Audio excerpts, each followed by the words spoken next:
Deux Chroniques, chapitre 4. Il fit un autel en bronze long de 10 mètres, large de 10 et haut de 5. Il fit la cuve en métal fondu. Elle faisait 5 mètres d'un bord à l'autre et était entièrement ronde. Elle faisait 2 mètres et demi de haut et on pouvait mesurer sa circonférence avec un cordon de 15 mètres. Des images de bœufs en faisaient le tour, sous le rebord, 20 par mètre, sur tout le pourtour de la cuve, disposées sur 2 rangs. Les bœufs avaient été fondus avec elle d'une seule pièce.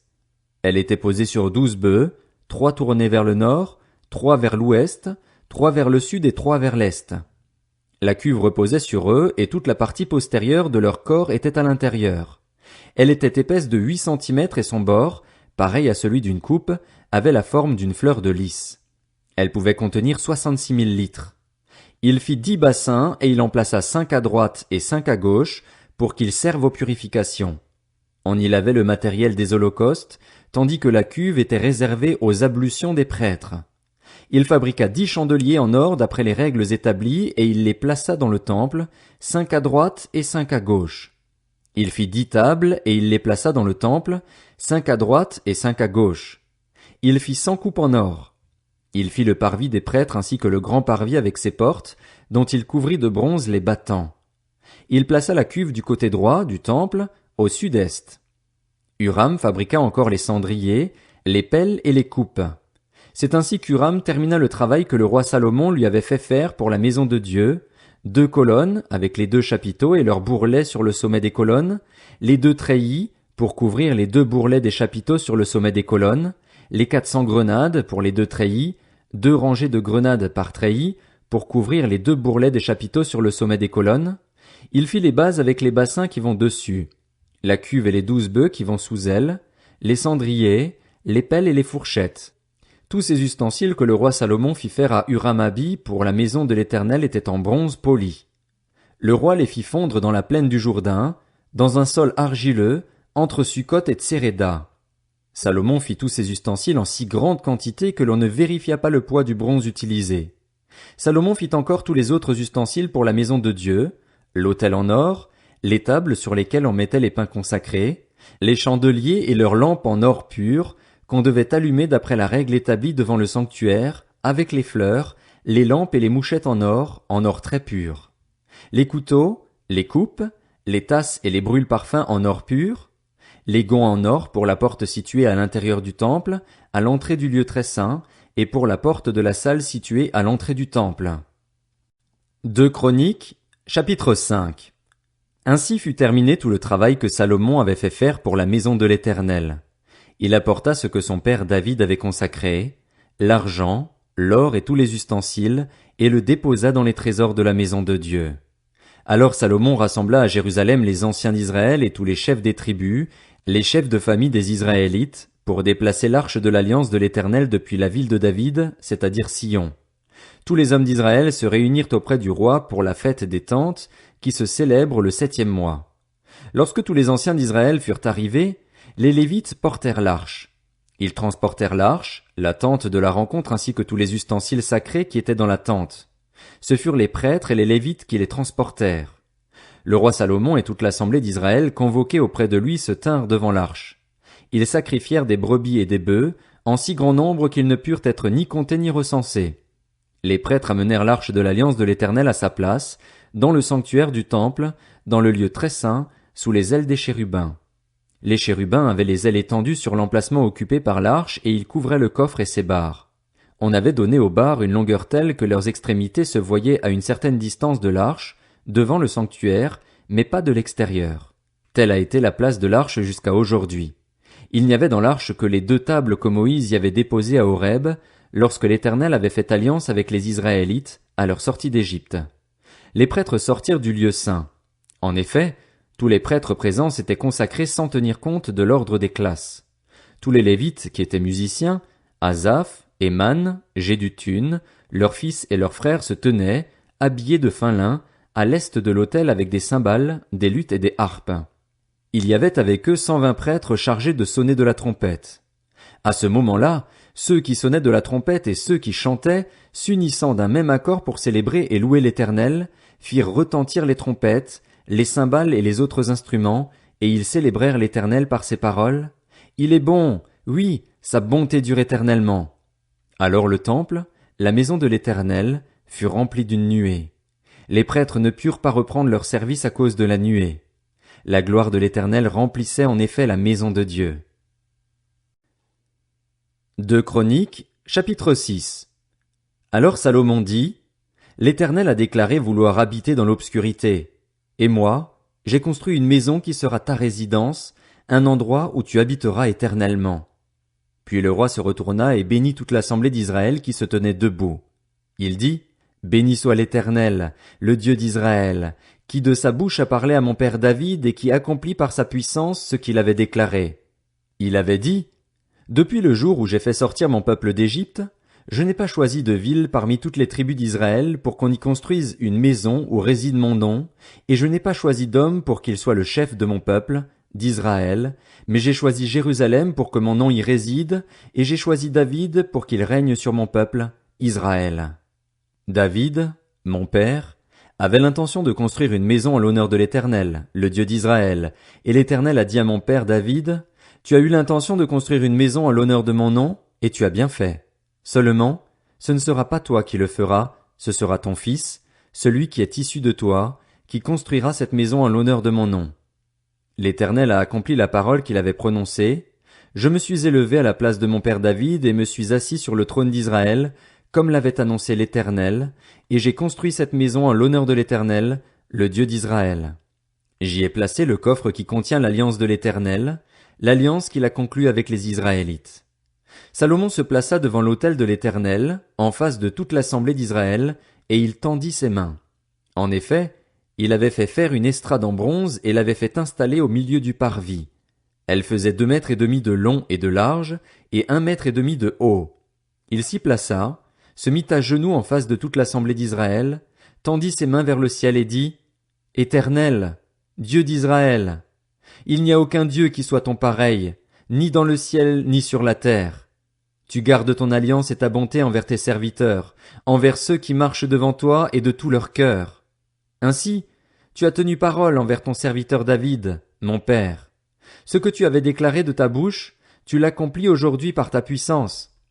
Maintenant, Éternel, Dieu d'Israël, respecte la promesse que tu as faite à mon père David lorsque tu as dit, Tu ne manqueras jamais devant moi d'un successeur pour siéger sur le trône d'Israël, pourvu que tes descendants veillent sur leur conduite en suivant ma loi, tout comme tu as marché devant moi. Maintenant, qu'elle s'accomplisse, Éternel, Dieu d'Israël, la promesse que tu as faite à ton serviteur David. Mais quoi? Dieu pourrait-il vraiment habiter avec l'être humain sur la terre? Puisque ni le ciel ni les cieux des cieux ne peuvent te contenir, cette maison que j'ai construite le pourrait d'autant moins. Toutefois, Éternel, mon Dieu, sois attentif à la prière de ton serviteur, à sa supplication. Écoute le cri et la prière que je t'adresse, moi ton serviteur. Que tes yeux soient jour et nuit ouverts sur cette maison, sur cet endroit, puisque tu as dit vouloir y faire résider ton nom. Écoute la prière que ton serviteur fait à cet endroit. Veuille écouter les supplications de ton serviteur et de ton peuple, Israël, lorsqu'ils prieront à cet endroit.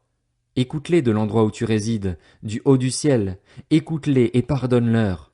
Peut-être quelqu'un péchera-t-il contre son prochain et lui imposera-t-on de prêter serment avec une malédiction. S'il vient jurer devant ton autel, dans cette maison, écoute-le du haut du ciel. Agis et juge tes serviteurs. Rends-la pareille au coupable en faisant retomber sa conduite sur sa tête, mais rends justice à l'innocent en le traitant conformément à son innocence. Peut-être Israël, ton peuple, connaîtra-t-il la défaite devant l'ennemi pour avoir péché contre toi. S'ils reviennent à toi et célèbrent ton nom, s'ils t'adressent des prières et des supplications dans cette maison, écoute-les du haut du ciel, pardonne le péché de ton peuple, d'Israël, et ramène-les sur le territoire que tu leur as donné, à eux et à leurs ancêtres. Admettons que le ciel soit fermé et qu'il n'y ait plus de pluie à cause de leur péché contre toi. S'ils prient alors dans cet endroit et célèbrent ton nom, et s'ils se détournent de leurs péchés parce que tu les auras humiliés, écoute-les du haut du ciel. Pardonne le péché de tes serviteurs et de ton peuple, d'Israël.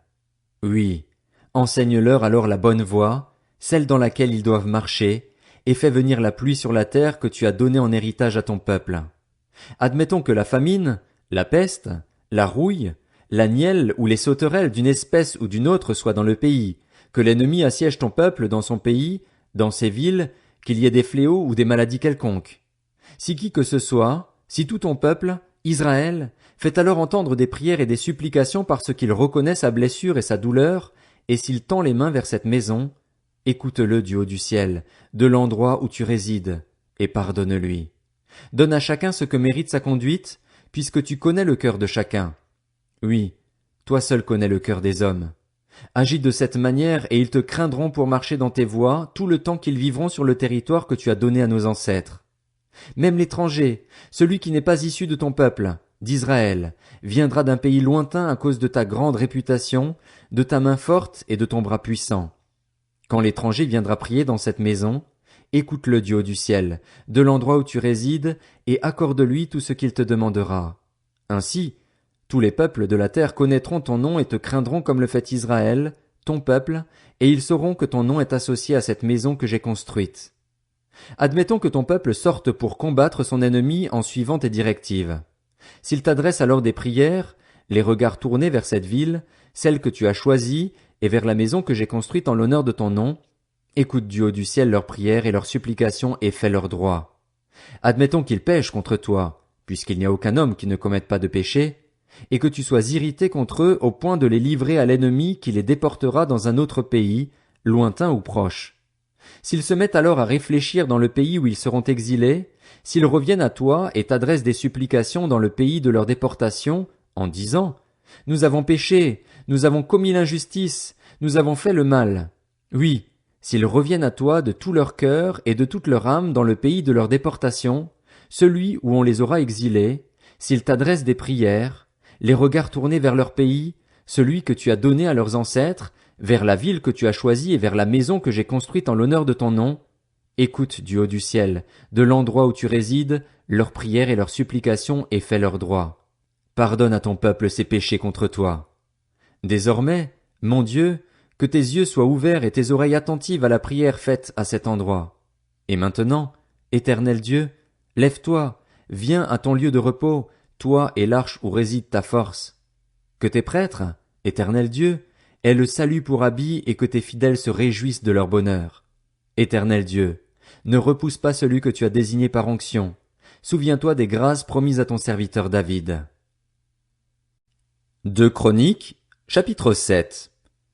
Lorsque Salomon eut fini de prier, le feu descendit du ciel et brûla l'holocauste et les sacrifices, et la gloire de l'Éternel remplit le temple. Les prêtres ne pouvaient entrer dans la maison de l'Éternel, car la gloire de l'Éternel la remplissait.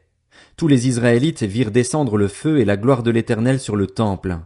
Ils s'agenouillèrent, le visage contre terre, sur le pavé, ils adorèrent et célébrèrent l'Éternel en disant « Il est bon, oui, sa bonté dure éternellement. » Le roi et tout le peuple offrirent des sacrifices devant l'Éternel.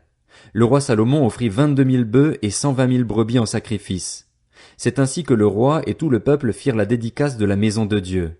Les prêtres se tenaient à leur poste, ainsi que les Lévites avec les instruments fabriqués en l'honneur de l'Éternel par le roi David, pour célébrer l'Éternel en chantant « Oui, sa bonté dure éternellement » d'après le cantique que David leur avait transmis. Les prêtres sonnaient de la trompette en face d'eux et tout Israël était là. Salomon consacra le milieu du parvis qui se trouvait devant la maison de l'Éternel. En effet, c'est là qu'il offrit les holocaustes et les graisses des sacrifices de communion, parce que l'autel en bronze qu'il avait fait faire ne pouvait contenir les holocaustes, les offrandes et les graisses. Salomon célébra la fête des tentes à ce moment-là, et tout Israël avec lui, pendant 7 jours. Une grande foule était venue des environs de Hamath jusqu'au torrent d'Égypte.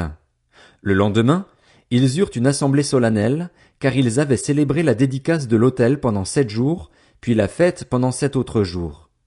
Le 23e jour du 7e mois, Salomon renvoya le peuple chez lui.